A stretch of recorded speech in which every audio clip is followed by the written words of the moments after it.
Boa noite a todos. Que a paz do Senhor Jesus esteja nos nossos corações. Graças a Deus está, porque estamos aqui para por coisas boas no nosso coração. Coração, nós viemos aqui para colocar coisas boas e sair daqui, dançando de felicidade e alegria. Por isso que a gente precisa colocar aqui, porque uma pessoa feliz, ele dança, ele pula, ele não chora não, ele dá risada bastante. É assim que a gente tem que ser. Se você tem um probleminha, você veio pedir para Deus, tenha certeza que amanhã é outro dia na sua vida. Não tenha dúvida, não tenha dúvida. Eu sempre falo, quem tem dúvida não consegue, né? Quem tem dúvida não tem fé. Quem tem fé não tem dúvida, tem? Então eu peço para vocês, confia. Hoje é um dia maravilhoso, você vai ver que dia bom para você. Eu sei que tem algumas pessoas que estavam com alguns probleminhas, mas de repente tudo isso vai mudar, já. E hoje eu tenho certeza que teremos uma palestra fantástica, maravilhosa, porque ela fala muito bem, vocês vão gostar muito. E aquele que quiser a cópia, um CD da palestra dela, é só passar na livraria e pedir. Hoje a palestra é da Elaine. Vamos lá, garota? Boa noite a todos. Espero que todos vocês estejam ótimos, envolvidos na paz, no amor do Cristo, que sempre acolhe o nosso coração nessa casa. Hoje nós vamos refletir um pouquinho sobre uma parábola de Jesus, o Cristo. Uma parábola muito pequenininha em tamanho, mas muito profunda. E antes de falar, de ler aqui o trechinho da parábola e a gente comentar um pouco, eu gostaria de trazer o contexto que Jesus falou essa parábola. Porque todas as vezes que a gente vai estudar o Evangelho de Jesus, amplia o nosso entendimento se a gente busca como que foi o momento que Jesus falou aquilo. Nos ajuda a compreender. Então essa parábola aconteceu num contexto bem complicado. Não muito raros momentos que Jesus tinha, mas ali ele estava sendo muito criticado, perseguido, apontado pelos fariseus, doutores da lei, porque ele não estava observando a pureza ritual que pedia o ritual religioso judaico da época. Então Jesus estava sendo criticado e apontado por estar conversando com pessoas que, ao olhar deles, eram pecadores, eram impuros. Os fariseus consideravam que o simples fato de você se relacionar, conversar com essas pessoas, você acabava se contaminando e perderia a sua pureza ritual. Então eles criticavam Cristo e os discípulos em primeira instância por causa disso. Mas sobretudo por ele estar fazendo curas aos sábados. E ainda algo muito grave que aconteceu nesse contexto é que Jesus senta-se para banquetear com esses que eles consideravam pecadores e impuros. Então começam a criticar Jesus porque ele não estava cumprindo esses preceitos ritualísticos da pureza que eles consideravam. E é nesse contexto que Jesus, como sempre, com a sua sabedoria, nos traz um ensinamento precioso. Ele vai, nesse contexto, narrar uma parábola, que eu vou ler agora e depois a gente comenta um pouquinho. Ela está em Lucas, capítulo 5, 37 e 38. E Jesus diz assim, no meio dessa confusão: e ninguém lança vinho novo em odres velhos, senão o vinho novo romperá os odres, e entornará-se o vinho, e os odres se estragarão. Mas o vinho novo deve ser posto em odres novos, e ambos assim juntamente se conservarão. O que será que Jesus queria dizer com isso? Bom, primeiro é importante, além da gente analisar o contexto que foi dito, a gente pegar os elementos principais. Eu estou aprendendo isso lá no estudo do Evangelho, né, Reginaldo? A gente pegar os elementos principais dessa parábola. Então nós destacamos aqui o vinho, os odres e essa palavra novo, porque Jesus fala duas vezes vinho novo e odre novo. E nós vamos compreender, por exemplo, isso lá no Google a gente tem. O que é um odre. Hoje a gente tem a garrafinha, a gente vai fazer caminhada, vai fazer as nossas coisas, a gente leva água na garrafinha. Naquela época, a garrafinha era o odre. Era uma bolsinha de couro que ali, para transportar o líquido para onde as pessoas iam, usava essa bolsinha de couro para transportar o líquido e, no caso aqui, o vinho. Então, esse seria o odre. Mas o que será que Jesus queria dizer? Quem seria esse vinho? E por que? Qual a referência que ele faz desse vinho novo e desse odre novo? Já adiantando a nossa interpretação, esses elementos eram símbolos que eram utilizados por Jesus, porque Jesus, sabiamente, ele conversava com as pessoas e queria levar o entendimento da forma mais simples possível. Então, o que ele fazia? Ele pegava os símbolos que eram presentes na cultura daquele povo, no dia a dia das pessoas. E aí Jesus sabiamente pegava características de cada símbolo e trazia ali uma comunicação de um ensinamento espiritual. Então, por exemplo, para elucidar, a gente queria falar, por exemplo, de desenvolvimento espiritual, algo que começa aos pouquinhos. Usava-se muito o símbolo da semente, que é lançada na terra e aos pouquinhos ela vai se desenvolvendo. Eu gostaria de falar de valores, virtudes, coisas que nós podemos desenvolver e pescar, entre aspas, na vida. Eles utilizavam o símbolo dos peixes, da rede. Eu queria falar, por exemplo, dos valores que seriam conseguidos na vida, mas valores que estão escondidos. Aí utilizava o símbolo das pérolas, do tesouro oculto. E um que eu tenho certeza que a gente sempre lembra, que é algo muito bonito, é o símbolo do fermento. Sabe aquele fermentozinho que a gente usa para fazer o pão? Jesus utilizava-se do fermento quando ele queria dizer que os ensinamentos espirituais, eles caem no nosso coração como algo pequenininho, mas aos poucos, como o fermento, ele vai levedando a massa, ele vai sutilizando-nos, porque não é assim que acontece? Os ensinamentos do Cristo nada mais fazem do que sutilizar o espírito, sutilizar pensamento, sentimento, corpos de manifestação. A gente começa a refinar a nossa fala, o nosso ouvido. Então Jesus usava muito do símbolo do fermento. E assim sucessivamente. E o vinho não podia ser diferente. Também era um símbolo que Jesus utilizou, que fazia parte ali do cotidiano daquelas pessoas. O vinho era um símbolo que é especial, pelo menos para mim, eu acho muito lindo. Porque o vinho, ele simboliza a evolução do espírito e também os conhecimentos espirituais. Então aqui vocês podem estar pensando assim, nossa, mas por que vinho tem a ver com o espírito? Nós somos como os vinhos? E se a gente pensar, veja só, eu não sou expert em vinho, eu nem tomo vinho, mas quem conhece, quem gosta, vai sacar o que isso significa. A característica essencial do espírito é quanto mais nós experienciamos a nossa existência, quanto mais existências nós vivemos, quanto mais desafios nós superamos, mais nós vamos nos aprimorando, nós vamos ficando melhores, porque o espírito não retrograda, o espírito só anda para frente. Por isso que é só fazer o melhor e deixa as coisas acontecer, vamos fazer o nosso melhor e a transição ela acontece. A política se desenvolve, as coisas acontecem. É isso que acontece com o espírito. Cada vez que ele vivencia uma experiência, ele se depura. Então, com o passar do tempo, ele vai se aprimorando e se torna melhor. Então, Jesus precisava de um símbolo que exemplificava exatamente essa questão. Algum símbolo que com o passar do tempo não fosse se perdendo, se deteriorando, mas que fosse se aprimorando.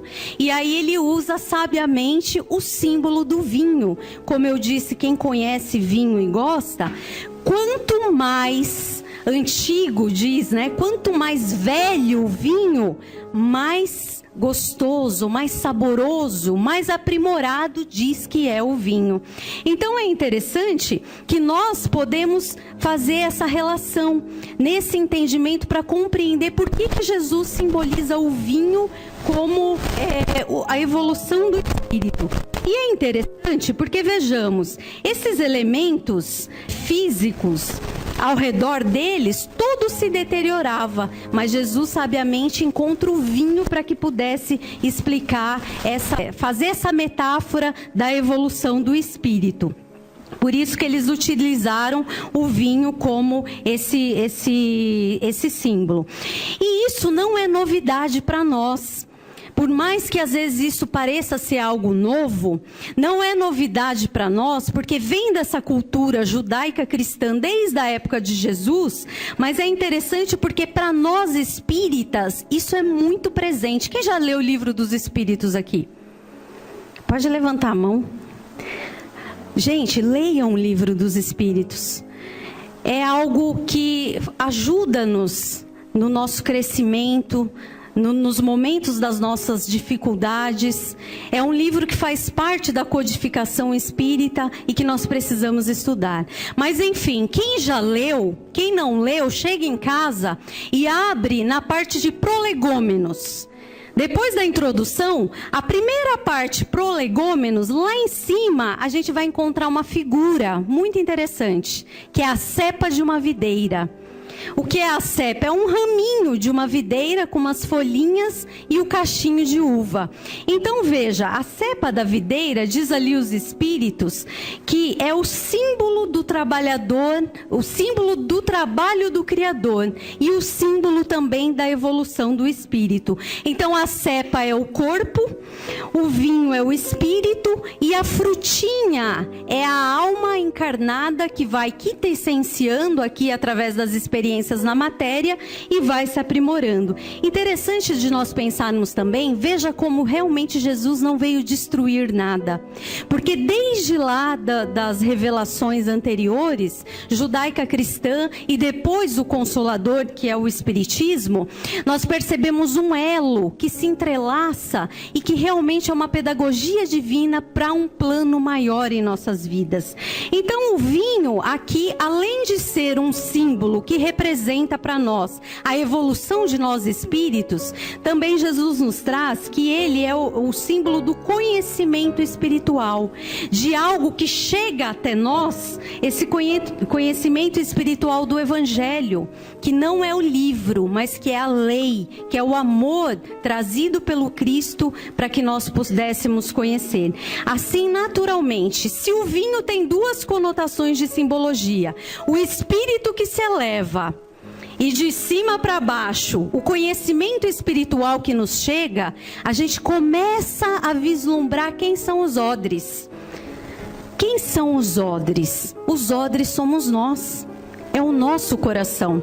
Que na medida que nós recebemos esse vinho espiritual, Jesus pede que através disso vai acontecer alguma coisa. Como tudo tem um objetivo útil na vida do espírito, receber esse vinho no odre, o vinho divino que é depositado no odre, que é o nosso coração, que somos nós, ele tem um objetivo. E se esse objetivo não acontece, prejudica-nos. Por isso que Jesus vai dizer na parábola que se o vinho é depositado em um odre que está imperfeito, um odre que não está purificado, tanto o vinho quanto o odre vai se perder. Então veja só, para a gente entender, vamos entender o processo físico, para a gente compreender. Pega um vinho e coloca num recipiente sujo, num recipiente que está cheio de impurezas. Jesus queria dizer que a própria fermentação do vinho, nesse ambiente sujo, vai criar essa fermentação e vai estragar. No caso do odre, criaria essa fermentação, o odre se estenderia e estouraria. Esse é um processo físico que aconteceria. Mas aí vem Jesus e nos traz o grande ensinamento, que esse processo físico acontece uma similitude muito interessante no universo do espírito. Acontece a mesma coisa no nosso universo espiritual. É interessante que ele diz assim, que então quando nós recebemos esse vinho e o nosso coração não está adequadamente para receber esse conhecimento, nós não vamos utilizar esse vinho de uma forma positiva. Esse conhecimento que nos é chegado. E aí, para a gente entender um pouquinho melhor, eu dei uma pesquisada e achei algo muito interessante que nós poderíamos fazer um paralelo com a psicologia. 1950, um psicólogo americano chamado Alport, ele faz uma grande pesquisa, através dos seus estudos, ele lança um livro chamado O Indivíduo e Suas Religiões. É algo muito interessante, leiam. E através dessa sua pesquisa, ele diz que o indivíduo, todo indivíduo, ele tem uma ou outra orientação religiosa. E ele classifica essa orientação religiosa como orientação imatura e orientação madura. E aí, em 1967, ele acha esses termos um pouco ultrapassado e faz uma repaginada. E aí traz esses termos como a primeira orientação religiosa seria a intrínseca e a segunda orientação religiosa seria a extrínseca. E o que seria isso? Alport traz o seguinte através da sua pesquisa. Ele diz que a orientação extrínseca é aquela que o indivíduo, ele pauta a sua relação com a religião para conseguir coisas mais imediatas. Ou seja, a religião é um fim para que nós consigamos apenas um emprego, comprar alguma coisa. Nós utilizamos a religião para buscar alcançar desejos mais imediatistas, mais fugazes. E aí, através desse relacionamento, é o que o indivíduo vê a religião. Apenas uma ferramenta para que ele possa conseguir as coisas mais materializadas. A outra orientação, diz ele, é a intrínseca. Essa intrínseca é o oposto da extrínseca. É onde o indivíduo busca na religião um meio para o seu aprimoramento interior. Ele vai ver na religião um caminho, uma forma dele se aprimorar. Um caminho para ele desenvolver virtudes, para desenvolver bondade, para desenvolver tudo aquilo que necessitamos para ser alguém melhor. E qual é o objetivo disso, diz ele? Que nós prestemos atenção. Ele resume o seu livro dizendo assim, resumindo numa frase, que a orientação extrínseca usa a religião para meios imediatos. O intrínseco vivencia a experiência da mística, da religiosidade para ser alguém melhor. E a extrínseca, diz ele, acontece algo muito ruim, porque normalmente transforma o ser em alguém muito superficial. Então, normalmente, quem tende a essa orientação extrínseca, diz ele, se transforma um indivíduo mais intolerante, que tem uma visão deturbada de Deus, de um Deus castrador, que pune, e esse tipo de coisa, fanatismo. A orientação intrínseca, diz ele, já vai contribuir para o contrário, para a transformação do ser, para que ele possa realmente desenvolver aquilo que nós viemos realizar aqui. E isso é muito sério e nós precisamos fazer essas aferições para ver qual tipo de relação que nós temos com esse vinho que Jesus nos diz que está chegando até nós. Porque muitas das nossas doenças, muitas das coisas que nós vivenciamos muitas vezes, quem sabe não vem daí. Quem sabe não vem dessa relação de nós, de repente, vermos através do caminho espiritual apenas uma forma de nós conseguirmos aquilo que é mais superficial, daquilo que nós vamos deixar aqui. E aí nós nos pegamos muitas vezes com somatizações, doenças psicossomáticas, coisas que nos enroscamos e temos dificuldade de sair. No fundo, voltando para a nossa parábola, o que Jesus queria nos dizer? Na verdade, essa abordagem desse psicólogo americano nada mais fala daquilo que Jesus falou há 2000 anos. Que o objetivo desse vinho divino que chega até nós é transformar o odre do nosso coração.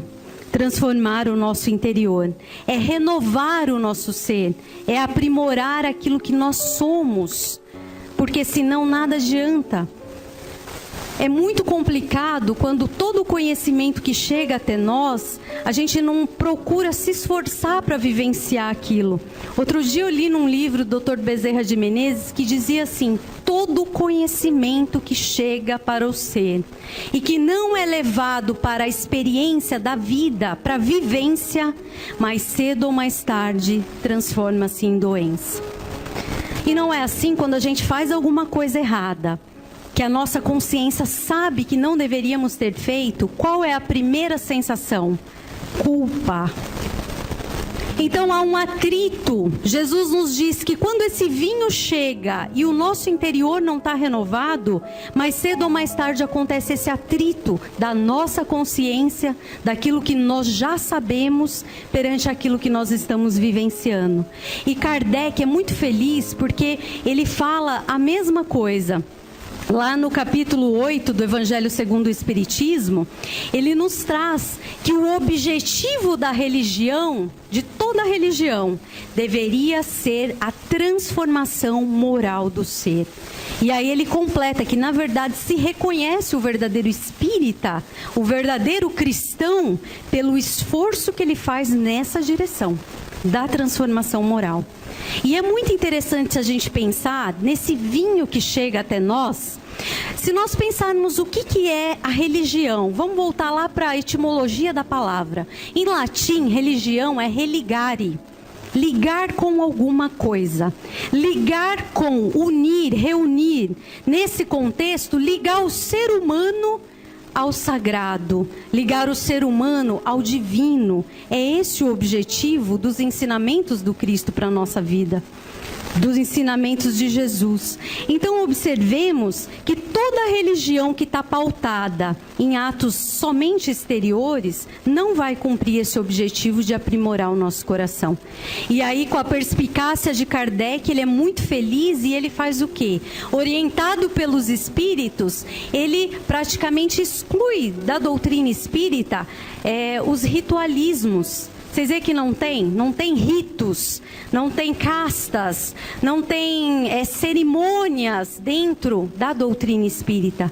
Por quê? Sabiamente Kardec nos abole tudo isso para que nós pudéssemos focar no essencial, no foco, no aprimoramento interior. Esse é o foco que Jesus pede-nos nessa parábola. Então, Kardec aqui nos traz essa questão como Jesus, que ao conhecer, ao receber esses ensinamentos, para nós realmente aferirmos se a gente está fazendo bom uso na nossa vida dos ensinamentos do Evangelho de Jesus, é só prestar atenção se a gente está melhorando. Se a gente está perdoando, se a gente está convivendo, porque uma das coisas interessantes dessa parábola do Cristo, a primeira coisa que esse vinho nos pede é que nós mudemos a nossa visão de separatividade. Nós, seres egoístas que somos, nós temos um olhar de separatividade. E esse vinho divino, ele nos chama à visão da fraternidade. É a primeira coisa que ele nos pede. Então, quando nós temos essa postura, a nossa consciência, ela se amplia. E nós deixamos de ser intolerantes, passamos a ser mais tolerantes. E mais, nós olhamos as religiões somente como vinhos diferentes. São outros vinhos que, ao ser depositado nos odres, que são os corações nossos e dos nossos irmãos, terá o papel de renovar aquele coração. Aí nós não passamos a achar que a religião certa é o espiritismo. Todas as religiões são importantes a partir do momento que auxiliam o indivíduo a ser um ser melhor. E a gente percebe melhor isso, essa questão do vinho e do odre, quando a gente vai lá no texto grego. Lá no texto grego, quando nós vemos esse adjetivo novo, no grego, novo, ele tem o mesmo significado, mas com características diferentes. Então, veja só, no primeiro caso, o adjetivo, quando Jesus fala novo vinho, ele quer dizer no sentido de tempo. Então, é um ensinamento que chegou pra gente, que a gente não sabia, desconhecia e foi revelado. O segundo adjetivo, quando ele diz o odre odre novo é mais no sentido de qualidade. Então o vinho chega até nós, uma revelação nova, chega até nós, o odre novo, mas esse odre tem que ser melhorado. Nós temos que nos capacitar, porque senão não adianta nós recebermos esse conhecimento se o nosso odre não está melhor, renovado, capacitado. Se não há essa renovação, segundo Cristo, nós vamos perder esse vinho. E mais do que perder esse vinho, nós vamos comprometer a nós mesmos. Porque vocês viram a colocação do Alport? Nós vamos nos tornar pessoas superficiais, medíocres, que vê na religião apenas um caminho para conseguir as coisas que nós vamos deixar aqui. Apesar da nossa sociedade, do capitalismo dizer que nós estamos aqui e está bem quem está com o melhor carro, com a melhor casa, com a melhor roupa, Jesus nos traz uma outra visão. Que na verdade aqui nós estamos para a construção desse odre que é o nosso coração, a purificação desse nosso coração. E quando fazia... Para encerrar, quando fazia esse roteirinho desse ensinamento do Cristo, eu lembrei talvez que agora eu conseguisse compreender um pouco mais aquela passagem de Jesus, quando ele transforma a água em vinho nas bodas de Caná da Galileia. Vocês já viram essa passagem? Quem não viu, pesquisa lá, que é muito interessante. Então ali, talvez, as talhas onde eram colocadas águas, exemplificaria os odres. A água no Evangelho, ela sempre tem a tônica da materialidade, da vida. A água traz a vida, a materialidade. E o vinho tem a conotação espiritual. Então é muito lindo a gente pensar que ao toque do Cristo, nós vamos gradativamente, aos pouquinhos, transformando-nos da água para o vinho. Não é assim? Quando alguém melhora, a gente fala, nossa, fulano se transformou da água para o vinho. Isso é difícil de acontecer, né? É desafiador. Mas talvez seria assim que Jesus queria que nós víssemos. Através dos conhecimentos, através do toque do Cristo, no odre renovado que é o nosso coração, nós vamos nos transformando. Essa é a mensagem que Jesus traz nessa parábola. E tem um outro significado que é muito lindo do vinho, que Jesus nos traz, que o vinho representa a alegria da ligação do coração humano com o reino divino. E sabe onde que ele fala isso? Vou deixar um monte de dica hoje para vocês pesquisar. No livro Boa Nova, capítulo 12, Jesus está conversando com Pedro. E o Pedro fica com uma dúvida e pergunta para Jesus, mestre, será que foi uma boa você transformar assim como o primeiro milagre, água em vinho? Será que de repente você não estava estimulando os instintos das pessoas lá na festa? E aí Jesus ternamente olha para Pedro e diz, Pedro, ali o vinho era bem a alegria com que eu quero selar a construção do reino divino no coração da criatura humana. É esse o objetivo, não era uma embriaguez física, mas é a embriaguez espiritual, que nós conhecemos, lapsos, quando nós estamos ligados através de uma oração com o Criador, com a espiritualidade maior, e o nosso coração fica leve, fica livre de sentimentos que não são bons. É isso que Jesus queria nos trazer aqui. Esse vinho nos convida a sermos diferentes, nos convida a sermos moldáveis. Quem quer aceitar o Cristo e esse conhecimento do Cristo não pode usar a síndrome Gabriela. Eu nasci assim, eu sou assim, vou morrer assim. Não. Nós somos um universo, toda hora um momento diferente. Por isso que não podemos julgar as pessoas. Hoje a pessoa está tendo esse comportamento, amanhã ela tem outro, porque ela melhora. Nós melhoramos, nós somos perfectíveis, porque essa semente do Cristo está dentro do nosso coração.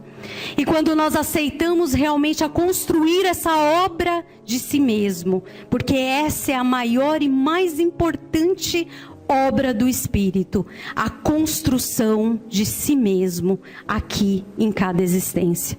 Para que nós cheguemos como Paulo um dia e dissemos: não é mais eu que vivo, mas é o Cristo que vive em mim. Tem uma frase muito linda do Paulo que ele diz assim: quem está em Cristo, nova criatura é. Todas as coisas velhas ficam para trás. E então, eis que tudo se faz novo. Esse é o nosso desafio. Essa é a proposta que hoje Jesus traz aos nossos corações. Que nós saiamos daqui plenos da confiança que nós somos capazes de transformar o cálice do nosso coração nesse odre renovado, para realmente receber esses ensinamentos do Cristo e colocar como prática na nossa vida e nos plenificar com a alegria do reino divino nos nossos corações. Que Jesus nos abençoe e nos dê um retorno de muita paz para os nossos lares.